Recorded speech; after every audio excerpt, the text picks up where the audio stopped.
ফের দমদমে মাথা ছাড়া দিয়ে উঠেছে জমি হাঙরদের দৌরাত্ম্য। জমি হাতানোর অভিযোগ খোদ উকিলের বিরুদ্ধে।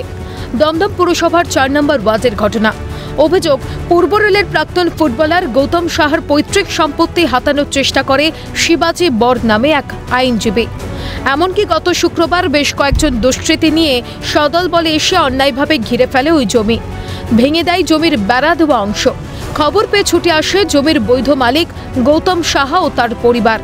দমদম থানায় দায়ের হয় জোর করে জমি দখলের অভিযোগ।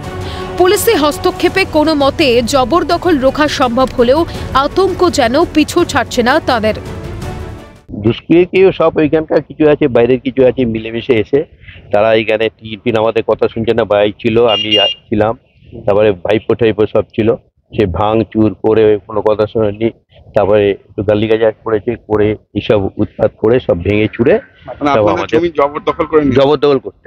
আমরা প্রচন্ড আতঙ্ক আছি। আমাদের যখন তখন এসে এরকম করছে।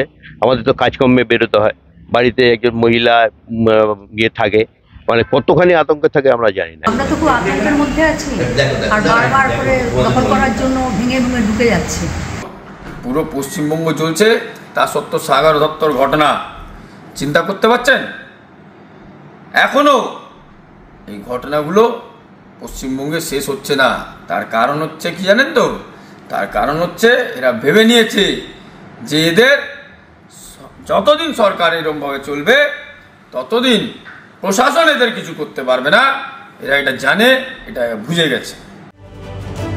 আক্রান্ত প্রাক্তন ফুটবলারের পরিবারের দাবি, ৬৬ বছর ধরে তাদের জমি রয়েছে সুলতানপুর মৌজায়, কিন্তু অভিযুক্ত আইনজীবী জঙ্গলপুর মৌজায় সেই জমি অন্যায়ভাবে দেখিয়ে দখলের চেষ্টা করে, এমনকি বাধা দেওয়ায় বারংবার দিয়েছে হুমকিও। পুলিশ স্থানীয় প্রশাসনের তরফে সাহায্য মেলায় খানিক আশ্বস্ত প্রৌঢ় ফুটবলার গৌতম সাহা ও তার পরিবার। তবে দুষ্কৃতীরা বহিরাগত, তাদের বিরুদ্ধে পুলিশ আইনানুগ ব্যবস্থা গ্রহণ করবে, দায় এড়ালেন দমদম পুরসভার চেয়ারম্যান হরেন্দ্র সিং।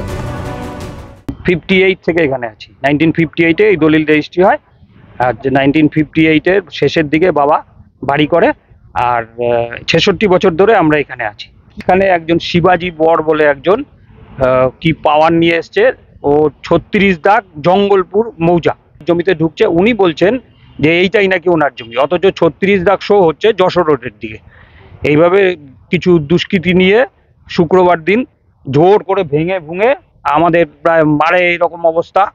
বলে তাদের ধরতে কারা এসে এই দখল করার চেষ্টা করছে। আমাদের এদিকার লোক না, আমাদের এলাকার লোক না, কোথাও বাইরে থেকে এসে এটা করার চেষ্টা করছে। জমি দখল এবং হুমকির অভিযোগের নিশানায় খোদ আইনজীবী। আইনের রক্ষকই কার্যত আইন ভাঙার অভিযোগে বিদ্ধ। ঘটনায় ব্যাপক চাঞ্চল্য এলাকায়, আতঙ্কে প্রাক্তন ফুটবলারের পরিবারও। কিন্তু এই অসাধু কারবারের শেষ কোথায়? কেন বারংবার সাধারণ মানুষের জমি হাতানোর অভিযোগ ওঠে সেই প্রভাবশালীর বিরুদ্ধেই? জমি হাঙরদের দৌরাত্ম্য রুখতে সরকারের এই ব্যর্থতা কার্যত যে তার প্রশাসনিক অদক্ষতারই পরিচায়ক তা বলার অপেক্ষা রাখে না। শান্তনু সাহার রিপোর্ট, ক্যালকাটা নিউজ।